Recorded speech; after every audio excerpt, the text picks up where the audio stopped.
नमस्कार, मैं कुलदीप अवस्थी आपके साथ मौजूद हूँ। आज खास बुलेटिन में हम बात करेंगे गरौठा विधायक दीपनारायण सिंह यादव जी से।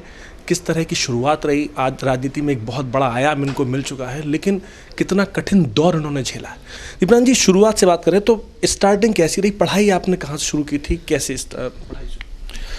देखिए, मैं इसके लिए अपने परिवार के लोगों का जीवन भर आभारी हूँ कि उन्होंने हमें गांव से निकाल कर झांसी में पढ़ाने की कोशिश की। वरना हमारा गांव यहाँ से 50 किलोमीटर दूर है।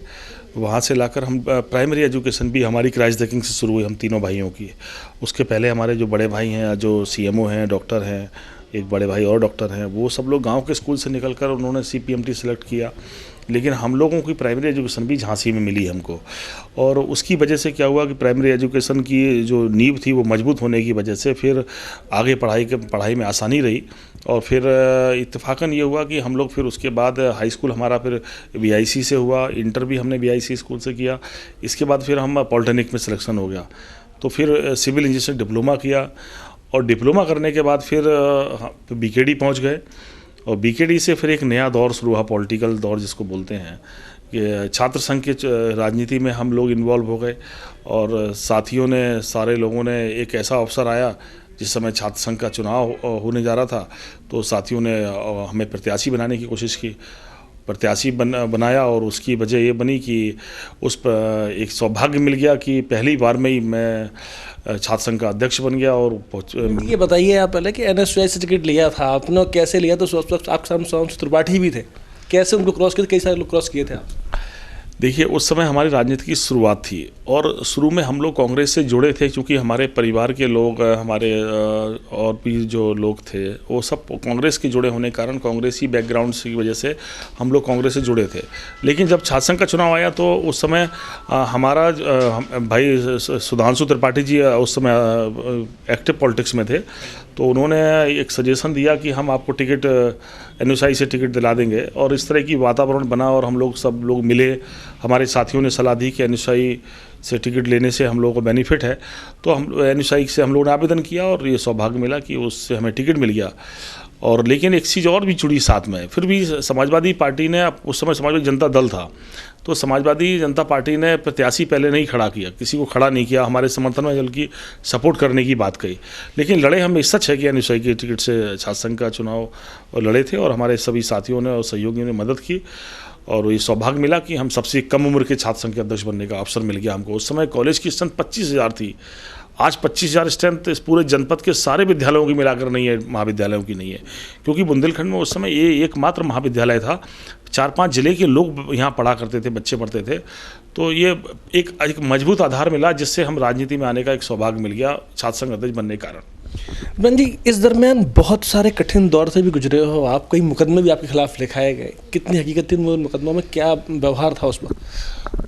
मैं कहता हूँ, जैसे ही हम लोगों ने राजनीति के, फिर हम ये दूसरा दौर ये चला कि हम लोगों ने छात्र संघ के अध्यक्ष, उसके शपथ ग्रहण समारोह के मुख्य अतिथि के रूप में माननीय मुलायम सिंह यादव जी को आमंत्रित कर लिए हम लोग। ये राजनीति का एक दूसरा दौर शुरू हुआ। और उस समय प्रदेश में भारतीय जनता पार्टी की सरकार थी, माननीय कल्याण सिंह जी चीफ मिनिस्टर थे। तो भारतीय जनता पार्टी के लोगों को ये नागवारा गुजरा, और उन्होंने मेरे खिलाफ सबसे पहला मेरे ऊपर जो एक्शन हुआ प्रशासन की तरफ से, कि उस प्रोग्राम के बाद इतना हाईलाइट हुआ वो प्रोग्राम कि प्रशासन की नज़र और जो यहाँ के स्थानीय नेता थे वो लोग मेरे पीछे पड़े, और सबसे पहले उन्होंने मुझे जिला बदली कार्रवाई करा दी परीक्षा के ठीक पहले। क्योंकि कुछ ऐसे कारण थे, कुछ ऐसी मांगे थी छात्र नौजवानों की, उनको लेकर हम लोग संघर्ष लगातार कर रहे थे। उन बातों को लेकर उन्होंने जिला बदल कर दिया हमको। फिर वो एक दूसरी राजनीति शुरू हो गई, एक बदले की राजनीति शुरू हो गई, और उसके बाद फिर एक संघर्ष का दौर चला। जीवन में बहुत सारे ऐसे अवसर आए जब किसी ने एक्टिव पॉलिटिक्स में, किसी आंदोलन में, किसी भी करने के कारण तमाम लोग मेरे पीछे पड़े, और बहुत सारे मुकदमे। मैं कहता हूँ कि फिर तो कोई ऐसा समय नहीं बीता, हर 2-4-5 महीने में कोई ना कोई एक्शन, कोई ना कोई रिएक्शन होता चला गया, और एक बड़ी कहानी बनती चली गई संघर्ष की। मैं सोचता हूँ उस संघर्ष की वजह से और उन कहानियों की वजह से भी मुझे कहीं ना कहीं स्थान मिला, जगह मिली, और आज जहाँ हूँ मैं सोचता हूँ उस संघर्ष का प्रतिफल है, उन साथियों का सहयोग है। जी, ये माना जाता है कि आपके जो भी मित्र हैं, आप बहुत यारबाज आदमी हैं। सामने वाला अगर दोस्त है आपका, उसके लिए कुछ भी करने तैयार रहते हैं। सही गलत का फिर अंतर नहीं, कितना सही है ये बात? देखिए, दोस्ती की परिभाषा यही है, अगर दोस्ती है तो फिर दोस्ती का मतलब है कि उसकी परेशानी हमारी परेशानी है और हम अपने दोस्त के लिए जीवन में काम आ सकें, यही तो हमारी दोस्ती की परीक्षा है। और अगर हम अपने दोस्त के साथ संकट के समय खड़े नहीं हैं तो फिर दोस्ती कैसी और कैसी दोस्ती और कैसी यारी। तो हमारा तो ये है कि जिसके साथ जीवन में रहे, और मेरे साथ लोग भी ऐसे रहे, उन लोगों ने भी मेरा साथ दिया हमेशा, जो लोग आज भी मैं याद करता हूँ सब साथियों को।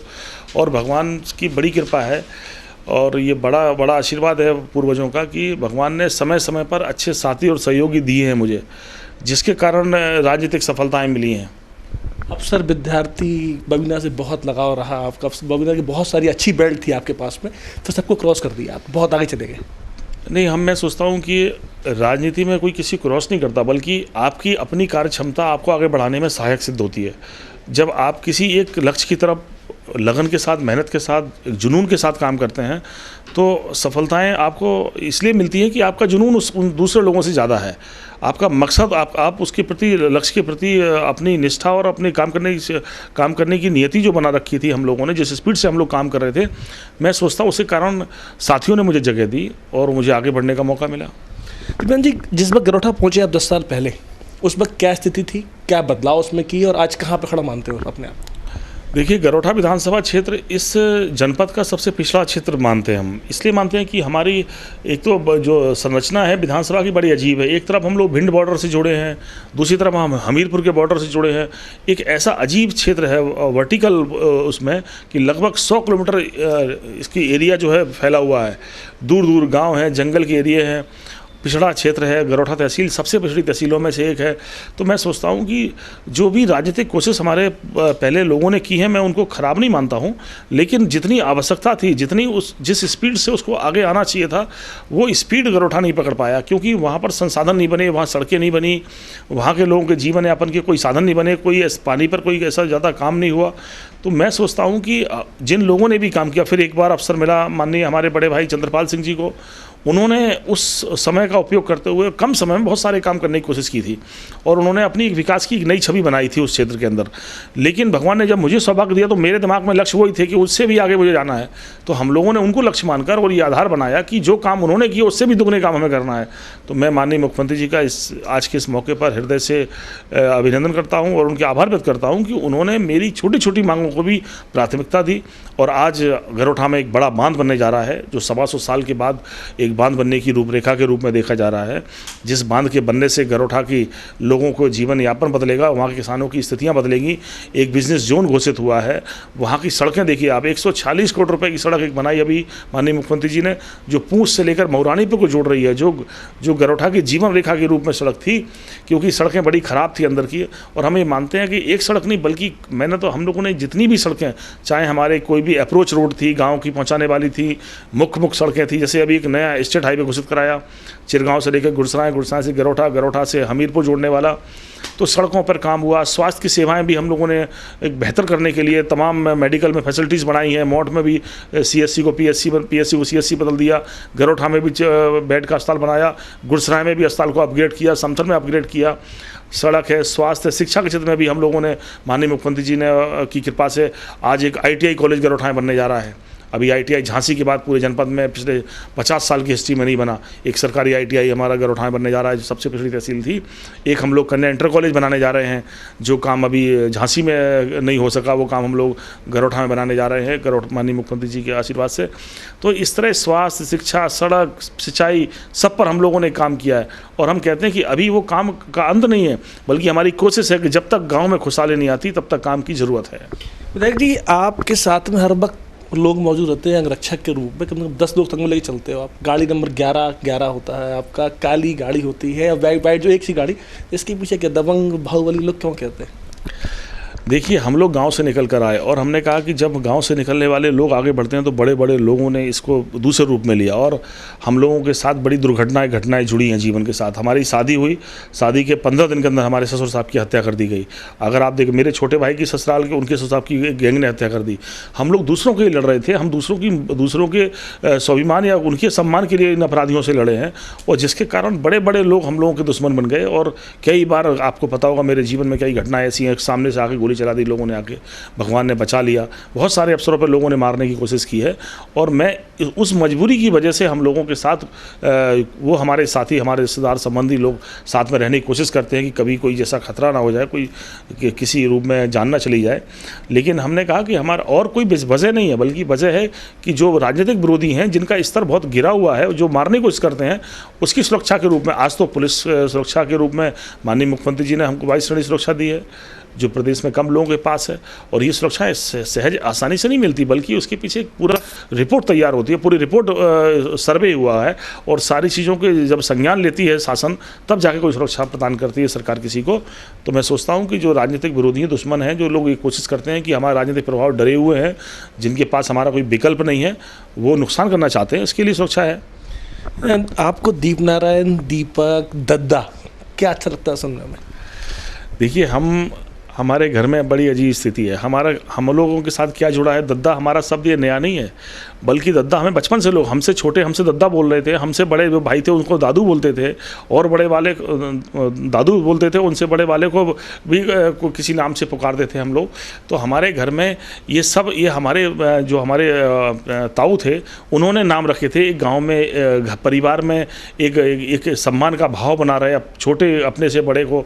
तो जो हमारे छोटे सब भाई थे, चचेरे भाई, सब परिवार मिला के, वो सब हमको दद्दा छोटे से बोल रहे हैं, हम दादू बोल रहे हैं, दद्दू बोल रहे हैं। दद्दू हमसे और बड़े वाले साहब उनको दद्दू बोलते थे।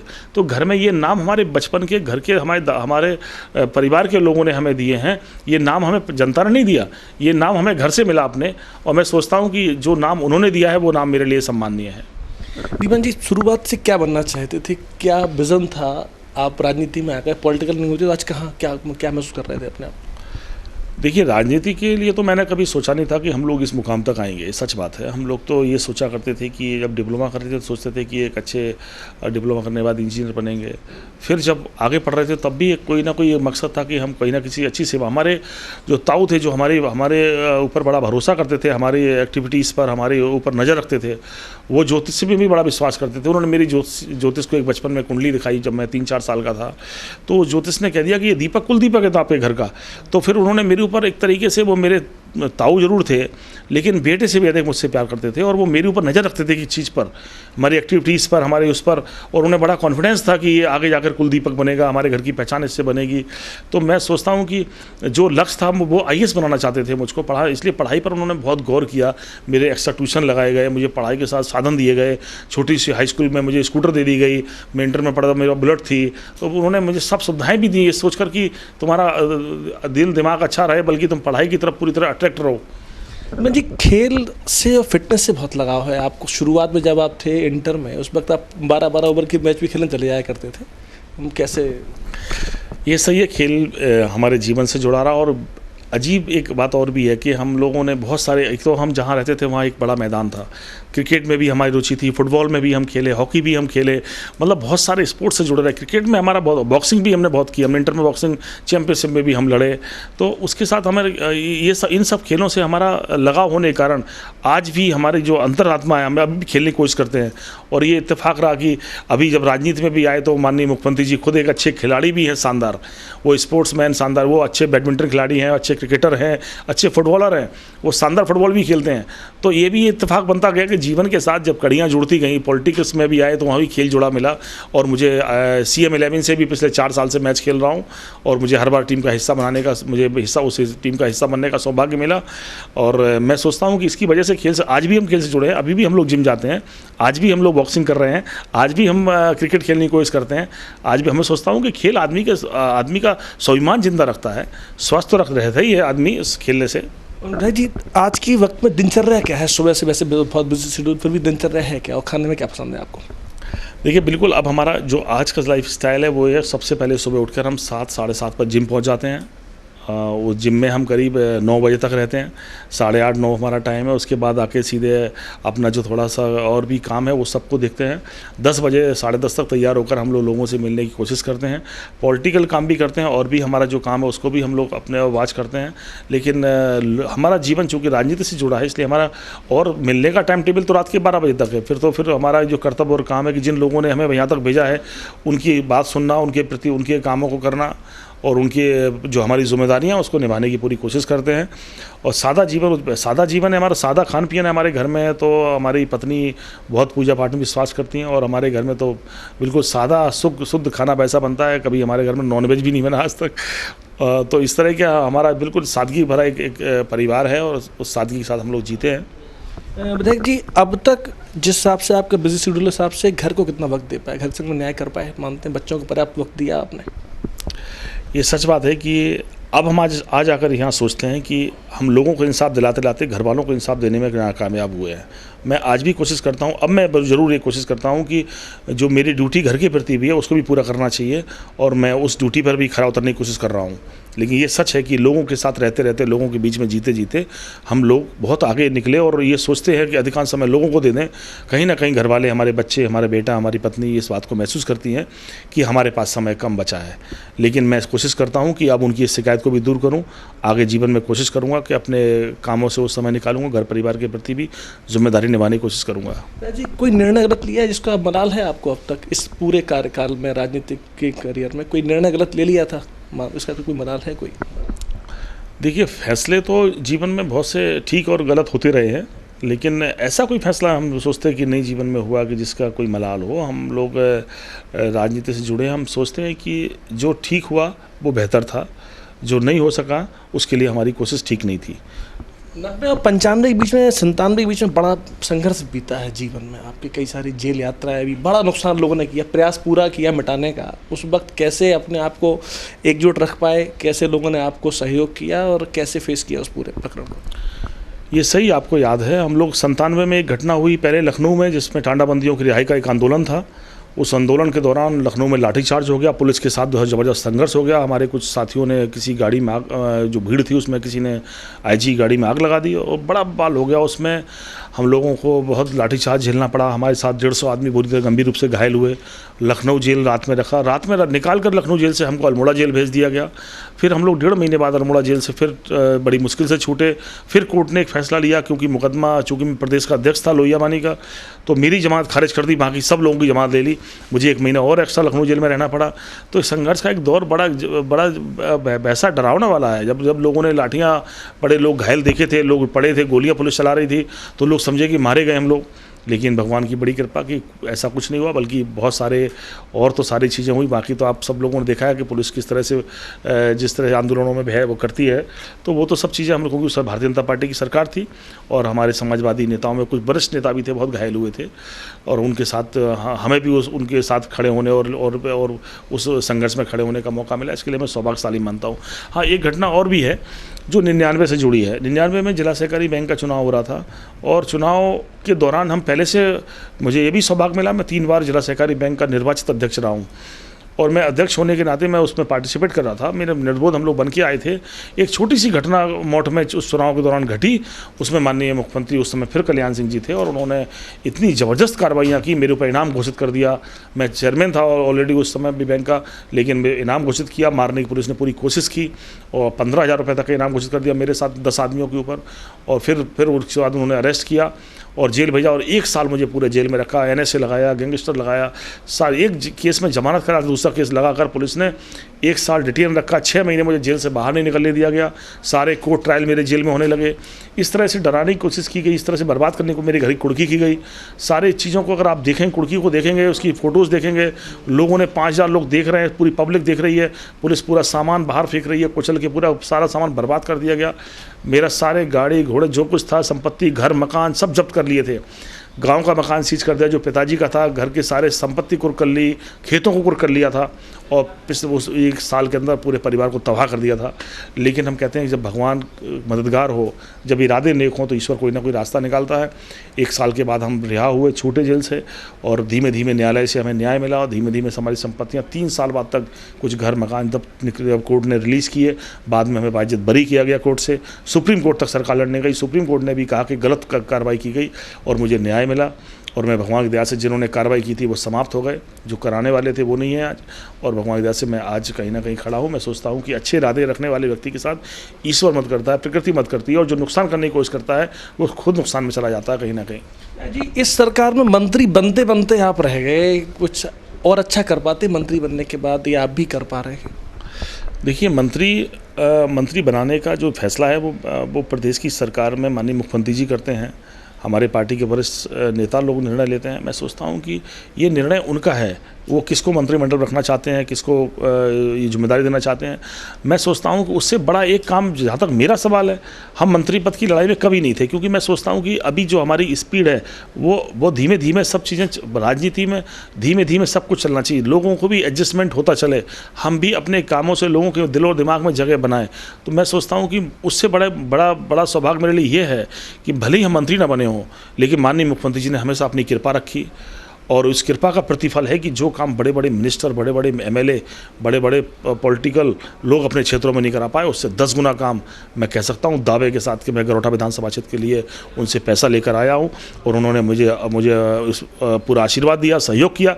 उसके लिए मैं उनका आभारी जीवन भर हूँ। मैं फिर भी कहूँगा आगे भी कि मंत्री बनूँ ना बनूँ, पर इस तरह की कृपा उनकी बनी रहे, प्रदेश सरकार इस तरह से साथ में खड़ी रहे, माननीय मुख्यमंत्री जी इस तरह कृपा बनाए रखें, ये बड़ी काम है, क्योंकि उन कामों से लोगों का भला होने वाला था।